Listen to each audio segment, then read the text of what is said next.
मन तुम राम नाम चित धारो, जो निज कर अपनो भल चाहो, ममता मोह विसारो। भाई हमारा काम बनता है जब हमारा ख्याल अंदर जुड़ता है और हमारे अंदर का पर्दा खुल जाता है। अंदर का पर्दा खुलते ही हमें अंदर के रहस्य जानकारी में आते हैं। देखो ये सब कुछ होता है, लेकिन कब? जब हमारा ख्याल तीसरे तिल पर टिके, वो भी लगातार 2.5 से 3 घंटे। अब विचार करो, जो मन हमें 3 मिनट, 10 मिनट, 15 मिनट इस तीसरे तिल पर नहीं ठहरने देता, वो हमें कैसे यहाँ पर 3 घंटे तक टिकने देगा। लेकिन जो अभ्यास करते हैं भाई, उन्हें बहुत जल्द अंतर के अनुभव होने लगते हैं और उनका अंदर का पर्दा खुल जाता है। और ये सब कुछ अभ्यास द्वारा संभव है। सबसे पहले ये अभ्यास करो, आप हैं कौन, हम हैं कौन। हम अभी मनमुख हैं। यदि हमारा ध्यान मन के साथ जुड़ा रहता है तो कभी भी हम ये नहीं कर सकते कि हमारा ख्याल तीसरे तिल पर एकाग्र हो जाए, वो भी 3 घंटे के लिए, 2.5 घंटे के लिए। अब इस अभ्यास को बनाने के लिए हमें धीरे धीरे अपनी चेतना को 9 द्वारों से समेटकर इस तीसरे तिल पर लाना है। अब हम जब यहाँ पर आए तो थोड़ी देर का अनुभव करें, अपने अंदर झांक कर देखें कि यहाँ पर कौन है। मैं बैठा है, यानी कि मन बैठा हुआ है, या आत्मा। हमें अपना ध्यान मन से नहीं, अपनी आत्मा से जोड़ना है। अब यदि आत्मा से ध्यान जुड़ने लगा, तब हमें आत्मज्ञान अपने आप होने लगता है। अब यदि सोचो थोड़ी देर के लिए कि हम आत्मज्ञानी हो गए हैं, अब आत्मज्ञानी होने पर हमें कैसा अनुभव होता है, जरा इन बातों पर विचार करो। यदि हमारा ध्यान आत्मा के साथ जुड़ जाए, यानी अन्य चीजों से हट जाए, तब हमारे अंदर का जो द्वैत है, भ्रम है, वो खत्म हो जाते हैं। हमारी सबसे बड़ी परेशानी ये है कि हमें आत्मबोध नहीं है। नामदान के बाद भी हमें अभी तक आत्मबोध नहीं हुआ, हमें आत्मज्ञान नहीं हुआ। अभी हम सभी के सभी मन के अधीन ही हैं। सोचो, यदि आत्मा को अधीन हम हो जाते, यानी हमें आत्मज्ञान हो चुका होता, तो हम क्या कर रहे होते? हम हर समय परमात्मा के ध्यान में मगन रहते। हम संसार की माया से दूर रहते। घर, परिवार, कारोबार और जो मैं मेरी है ना, अहंकार, क्रोध, लोभ, वासना, आसक्तियां, इनसे दूर रहते। आज यानी अभी वर्तमान में जीते। वैसे हम क्या करते हैं? हम भूत और भविष्य में ही रहते हैं, साक्षी कभी नहीं रहते। जब आसक्तियां नहीं रहती तो भाई चिंता भी नहीं रहती। जब मनमानी नहीं रहती तो फिर वासनाएं कैसे होती? माया को इकट्ठा करना तथा माया के वशीभूत बने रहना, ये भी नहीं होता। जन्म देने वाली माता, पालन पोषण करने वाला पिता को परमात्मा प्रेम की तरह हम पूजते। परमात्मा की उपस्थिति हर जगह महसूस करते, अपने अंदर महसूस करते। उस परमात्मा को बाहर नहीं, अंदर ढूंढते। बाहरी भक्ति की बजाय उसके दर्शन अंदर करते, अंदर जाकर उसका साक्षात्कार करते। उसे हर जीव जंतु में, वनस्पति में, हर जगह उसकी उपस्थिति का एहसास रखते। आत्मबोध होने पर ही 84 का चक्कर हमेशा के लिए हमारे लिए खत्म हो जाता। अभी जो तन की सुंदरता है, उसके स्थान पर मन की सुंदरता, आत्मा की सुंदरता को महत्व देते। आत्मबोध होने पर ही एक घर का मुखिया हो, चाहे एक देश का, चाहे किसी राज्य का, वो सिर्फ अपने विषय में नहीं, सभी के विषय में सोचता है। वो सभी के दुखों को सुखों में बदलने की कोशिश करता है। वो सभी में सेवा भाव रखते हुए आनंद मनाता है। धर्म, जाति, देश की संस्कृति से ऊपर उठकर परमात्मा को महत्व देता है। आत्मज्ञान होने पर ही ऐसा होता है। स्त्री माँ है, स्त्री बेटी है, बहन है, यही दुर्गा है, चंडी है, लक्ष्मी है, तब हमें सही से ज्ञान होता। अभी तो सिर्फ कहने वाली बात है। आत्मज्ञान होने पर ही दूसरों का दुख देखकर दुखी होते, दूसरों की सहायता के लिए तत्पर रहते। अभी तो जो इकट्ठा किया है सब अपने लिए, दूसरों के लिए कुछ नहीं। खुद खाना खाने से पहले दूसरों की भूख मिटाने की कोशिश करते। पैसों का, धन का, संपत्ति का सही सदुपयोग करते। ये नहीं कि सब अपने लिए, अरे नहीं, जरूरतमंदों के मुताबिक, जरूरत के मुताबिक दूसरों को देते। कमाए हुए धन को दूसरों की सेवा में लगाते, गुरु की साथ संगत में लगाते, दीन दुखियों का हाथ बटाते। मन की चालाकियों को नहीं चलने देते, मन के अधीन नहीं रहते, मन की चंचलता और चपलता के चक्कर में ना पड़ते, इस पर अंकुश लगा रहता। लेकिन भाई कब? जब हम आत्मज्ञानी हो गए होते तब। मन नाम को जपता है, मन गुरु का ध्यान करता है, मन अंदर जाकर गुरु का, परमात्मा का साक्षात्कार करता है। 24 घंटे आत्मा शब्द के साथ जुड़ी रहती है। अंतर में गुरु और परमात्मा का ध्यान करते हुए 84 के बेड़े से पार हो जाती है, वो भी जीते जी। ध्यान गुरु के स्वरूप पर केंद्रित रहकर आगे बढ़ते चले जाते हैं। 2.5 से 3 घंटा छोड़ो, जब तक चाहे साधक इसी स्थान पर बैठकर भक्ति करता रहता है। लेकिन भाई कब? जब आत्म बोध हो जाता है तब। आत्म बोध होने पर ही शब्द धुन तथा शब्द का प्रकाश सूक्ष्म रूप से दिखाई देता है, और जिसे देखकर हम आगे बढ़ते चले जाते हैं। वहां पहुंच जाते हैं जहां सचखंड कहा जाता है। हम वहां पहुंचते हैं जहां ईश्वर रहता है। भाई ये नर नारायणी देह कब इसका मूल हमें समझ आता है? जब हमारे अंदर का पर्दा खुले। अंदर का पर्दा कब खुलता है? जब ध्यान इस सहस्रदल कवल पर, इस भ्रुकुटी पर, इस मध्य में, इस शिव नेत्र पर, इस जगह 2.5 से 3 घंटे लगातार एक स्थान पर, एक जगह, मैं कहता हूं आप 3 महीने तक ये अभ्यास कर लो। ऐसा हो ही नहीं सकता कि अंदर का पर्दा ना खुले। केवल 10-5 मिनट नाम जपने से काम नहीं बनेगा। थोड़ी थोड़ी देर में ध्यान नीचे गिर जाता है, इससे काम नहीं चलेगा। लगातार 3 घंटे का अभ्यास करने का मतलब है पूरी तरह से हमने संसार को भुला दिया, पूरी तरह से हमने मन को मार दिया, हमने मन से लड़ाई जीत ली। अब हम मन के अधीन नहीं हैं, हम आत्मा की जागृति कर चुके हैं। अब आत्मा परमात्मा एक है। आत्म मैं राम, राम मैं आत्म, चीनस गुरु विचारा। ये बात तब सोझी में आएगी।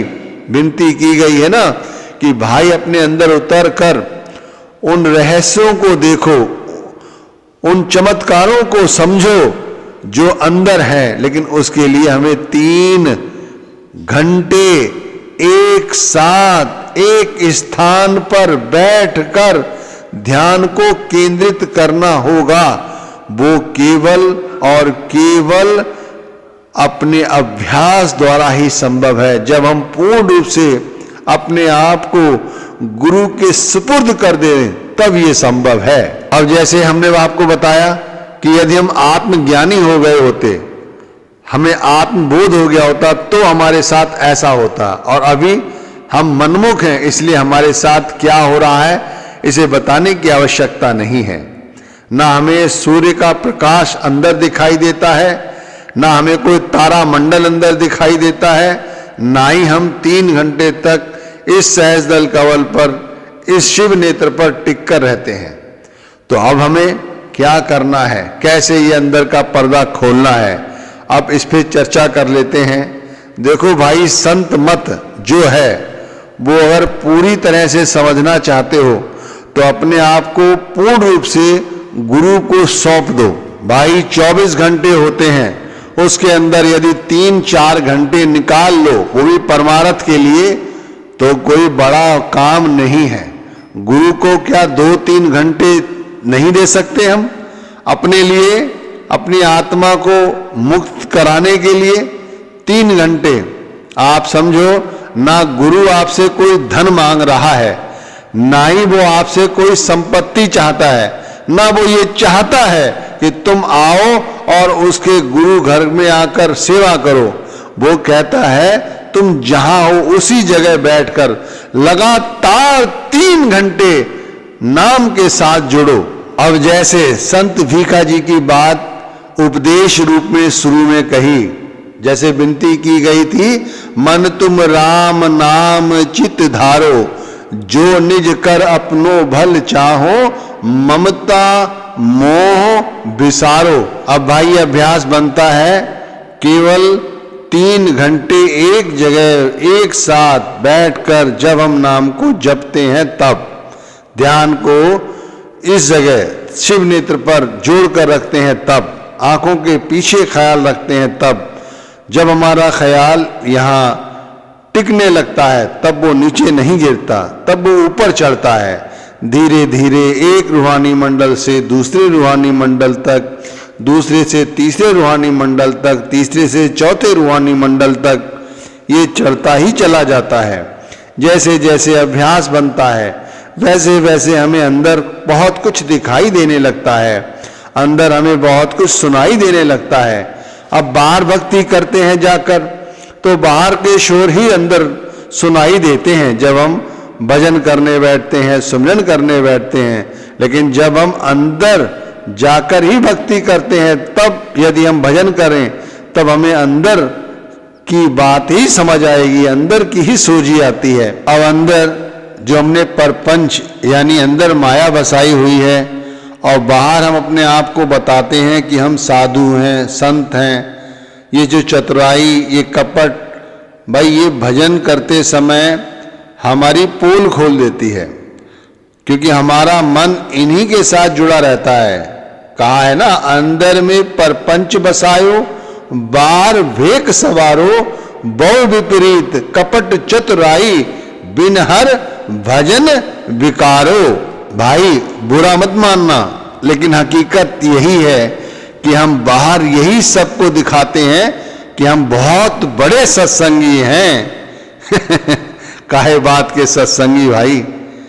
2.5 घंटे 3 घंटे एक स्थान पर बैठकर नाम का सुमिरन भजन नहीं बनता हमसे, और हम चाहते ये हैं कि हमें मोक्ष मिल जाए, हमें गुरु का वो रूप नजर आ जाए जिसे गुरु कहते हैं कि वो शब्द है, शब्द, वो ये शरीर नहीं है, वो शब्द है।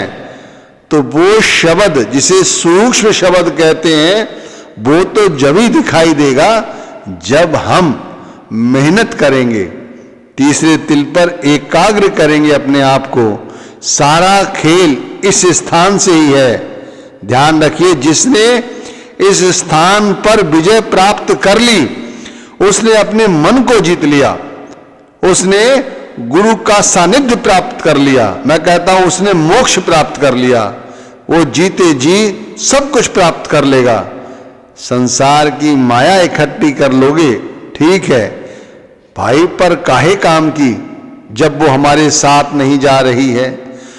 हम उसे साथ संगत में खर्च नहीं कर सकते, दीन दुखियों की मदद नहीं कर सकते, इस शरीर का क्या फायदा? भाई बात सिर्फ इतनी है कि जब हम आंखें बंद करें तब हमारा ख्याल इस तीसरे नेत्र पर होना चाहिए और यहां बैठकर हम नाम जपें। ख्याल इस तीसरे तिल पर होना चाहिए, यही भक्ति है। और इस जगह हम ध्यान करते हुए 2.5 से 3 घंटे नाम जप करें। ऐसा करने हुए हमारे अंदर किसी तरह का कोई कौतूहल ना हो। जैसे मन हमें 2 मिनट के लिए यहां नहीं ठहरने देता, तो हमें मन के साथ लड़ाई लड़नी है और लड़ाई जीतनी भी है।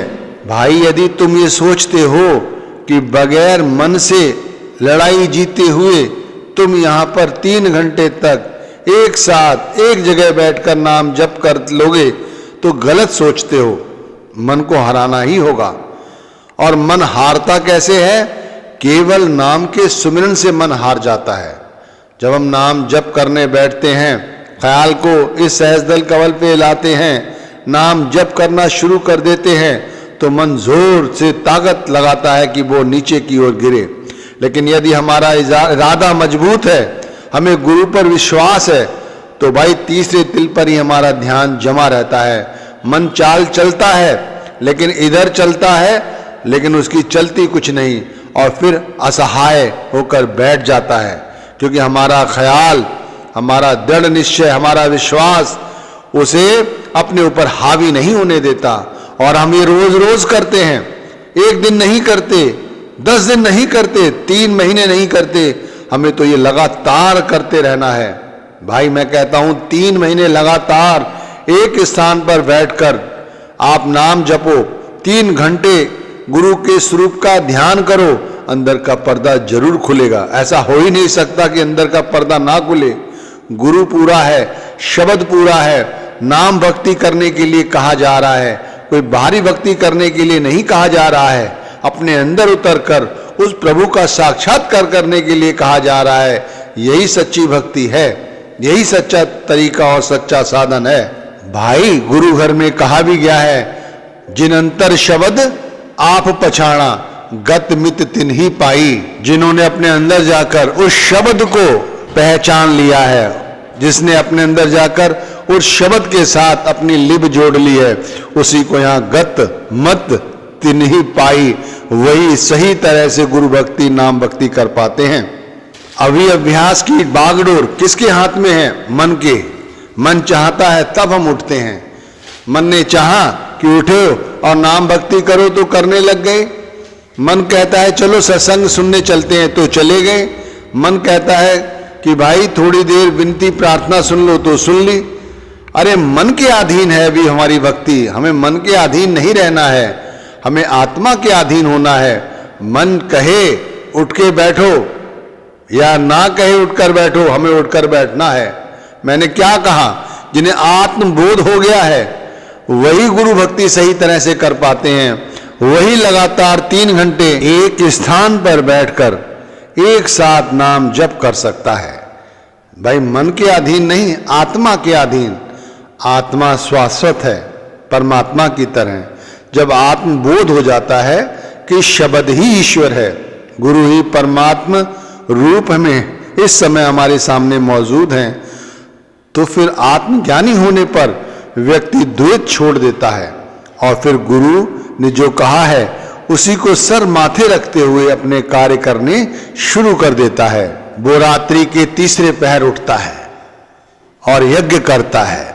यज्ञ में मंत्रों की आहुति देता है और उन आहुतियों को देता चला जाता है, जब तक देता चला जाता है जब तक गुरु प्रकट नहीं हो जाते या परमात्मा प्रकट नहीं हो जाते। अब इसे ऐसे समझो कि आत्मज्ञानी पुरुष जैसे आप, हमें आत्मज्ञान हुआ, हम सुबह रात्रि के तीसरे पहर उठे और हमने यज्ञ शुरू किया। यज्ञ शुरू करने का मतलब ये नहीं कि हमने कोई आहुतियां लगानी है या हमने कोई हवन की सामग्री इकट्ठी करनी है। घर के किसी कोने में एक आसन बिछाया, उस पर बैठ गए और पूर्ण रूप से समर्पित होकर गुरु के स्वरूप को ध्यान किया और गुरु के स्वरूप का ध्यान करते हुए उस पवित्र स्वरूप के साथ अपनी श्वासों को जोड़ा। फिर धीरे धीरे सहजता से उस स्वरूप को अंदर अंदर धसाते चले गए, उसके साथ एक होते चले गए। जब आत्मा पूर्ण रूप से गुरु के स्वरूप का दीदार करने लगे, साफ साफ गुरु का स्वरूप नजर आने लगे, तब जो गुरु ने मंत्र दिया है उस मंत्र को जपो। उसको जपना, पूर्ण रूप से जपना, समस्त आसक्तियों का त्याग करते हुए उस मंत्र को जपना, ये समझ लो आहुति है। यही आहुति है और आहुति देते जा रहे हैं। अगर आप कोई हवन कराएं, किसी पंडित को बुलाएं, तो वो कितने मंत्र पढ़ेगा? 100 दफा, 1000 दफा, बस ज्यादा से ज्यादा 2000 दफा। लेकिन ये मंत्र आप कितनी बार जपो, जितना चाहे उतना जपो, 2 घंटे, 2.5 घंटे, 3 घंटे, 4 घंटे, जब तक चाहे तब तक जपो। ना कमर में दर्द होगी, ना सर में दर्द होगा, ना नींद आएगी, ना किसी तरह की थकावट होगी, ना ही कोई बेचैनी होगी। एक बार हमारी श्वासें उस शब्द को ग्रहण तो करें, हमें परमात्मा का अनुभव तो होने लगे। 3 घंटे जो व्यक्ति एक स्थान पर बैठकर गुरु के नाम को जपता है, उसके ही अंदर का पर्दा खुलता है, उसके ही अंदर के द्वैत खत्म होते हैं। किसी भी संत महात्मा के विषय में आप जानकारी ले लो, चाहे राजा जनक रहे हों, चाहे स्वयं सुखदेव महाराज रहे हों, चाहे स्वयं वाल्मीकि जी रहे हों, चाहे गोस्वामी तुलसीदास जी रहे हों, चाहे तुलसी साहिब जी रहे हों, चाहे गुरु अंगद देव जी महाराज रहे हों, चाहे कोई अन्य संत महात्मा, सभी ने अपने गुरु को पूर्ण रूप से स्वीकार किया। पूर्ण रूप से स्वीकार करने का मतलब है अपनी मैं मेरी गुरु को सौंप दी और गुरु के आदेश को सर माथे रखा। फिर उन्होंने अपने अंदर उतरकर उस गुरुदेव का साक्षात्कार किया। तो वो साक्षात्कार ऐसे मिनटों सेकंडों में नहीं हुआ भाई, उन्होंने अपने आप को, अपने मन को गुरु को सौंप कर उस नाम को जपा। भाई आज हमें हमारे गुरु क्या कह रहे हैं? नाम जपो, नाम जपो, नाम जपो। यही तो कहा जा रहा है। यदि चाहते हो हम यहां सुखी रहें तो नाम जपो। आप चाहते हो कि हमसे बीमारियां दूर रहें, हमारे घर में खुशहाली आए, घर का वातावरण स्वच्छ बना रहे, हम पर आकस्मिक आपदाएं ना आए, तो भाई नाम जपो, नाम जपो, नाम जपो। थोड़े से कारोबार में ही घर में बरकत रहे, घर परिवार में सौहार्द बना रहे, शत्रु हमसे डरें, सभी से हमारा प्रेम रहे, हमारे मन में किसी के लिए द्वेष ना रहे, तो भाई सिर्फ नाम जपो, नाम जपो, नाम जपो। भाई यदि अंदर से चाहते हो वासनाएं खत्म हो जाएं, आप चाहते हो आसक्तियां मिट जाएं, मैं मेरी खत्म हो जाए, हर जगह, हर व्यक्ति में, हर जीव जंतु में परमात्मा की अनुभूति हो, तो भाई नाम जपो, नाम जपो, नाम जपो। एक साथ एक स्थान पर एक जगह बैठकर लगातार 3 महीने तक, कम से कम 3 महीने तक, 45 दिनों तक तो करना ही चाहिए कम से कम। एक दिन अभ्यास करके देख लो आप, 3 घंटे नाम जपने का। आपसे दुनिया कुछ खर्च करने के लिए कहती है, तब आपका कुछ काम बनेगा, ये समझाया जाता है। आप ये दान करो तब आपको कुछ पुण्य मिलेगा, वहां जाके दर्शन करो तब आपके काम बनेंगे। यहां चढ़ावा चढ़ाओ, उन्हें वस्त्र दो, वो पितृ रूठ गया है, ये सब बातें मन घड़ंत हैं। भाई कोई देवी देवता नहीं रूठता, हर परमात्मा, हर ईश्वर सब एक हैं, 10 नहीं 1 हैं। उसकी सिर्फ एक ही विधि विधान है, उसे जो प्रेम से मांगता है, पूजता है, जो उसका प्रेम से ध्यान करता है, वो उसे अपना उसी रूप में दर्शन देते हैं जिस रूप में वो उसे प्यार करता है। तुम परमात्मा को गुरु रूप में पूजो तो परमात्मा तुम्हें गुरु रूप में ही नजर आएगा।